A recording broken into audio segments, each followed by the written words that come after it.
భారతదేశాన్ని కెలకదలుచుకుంటే ఉన్నది పోతుందన్నది గుర్తుపెట్టుకోవాలి అన్నటువంటి పాయింట్ అస్సాం ముఖ్యమంత్రి చెప్తున్నది బంగ్లాదేశ్కి ఏదైతే చికెన్ నెక్కి సంబంధించి చికెన్ నెక్ ఈశాన్య రాష్ట్రాలతో కలిపి ఇరుకైనటువంటి ప్రాంతాన్ని కాపాడుకునే చర్యలతో పాటు ప్రత్యామ్నాయాన్ని కూడా ఆలోచించుకునేటట్టు చేసామంటూ తాజాగా మన అస్సాం సీఎం మాట్లాడటం ఒక ఎత్తు అయితే ఇప్పుడు అది చర్చకు వచ్చింది.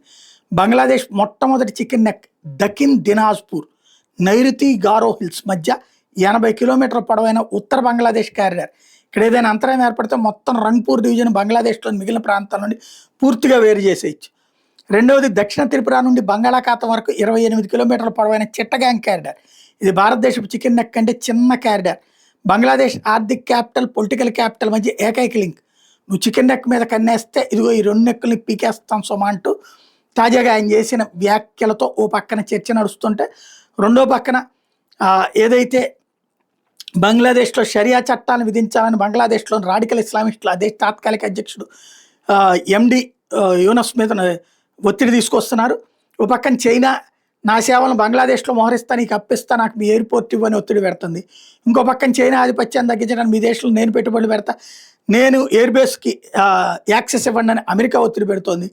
బంగ్లాదేశ్లో చెప్పు చేతుల్లో పెట్టుకోవడం ద్వారా భారత్ మీద ఒత్తిడి పెంచొచ్చని చైనా అమెరికాలు ఆట ఆడుతుంటే హసీనాను దింపిన యూనస్ను పెట్టడం ద్వారా డీప్ స్టేట్ తన లక్ష్యాలు నెరవేర్చుకోవాలని ఆశపడుతుంటే దేశాన్ని చైనా అమెరికా చేతిలో పెడితే ఊరుకోమని ఆర్మీ హసీనా మద్దతుదారులు ఇంకో పక్కన ఉద్యమాలు ప్రారంభించినటువంటి వేళ యూనస్ పాలన నచ్చని యువత పార్టీలు మళ్ళీ ఆందోళనకు సిద్ధపడుతున్నటువంటి వేళ బంగ్లాదేశ్లో ఏం జరుగుతుందో తెలియాల్సి ఉంది.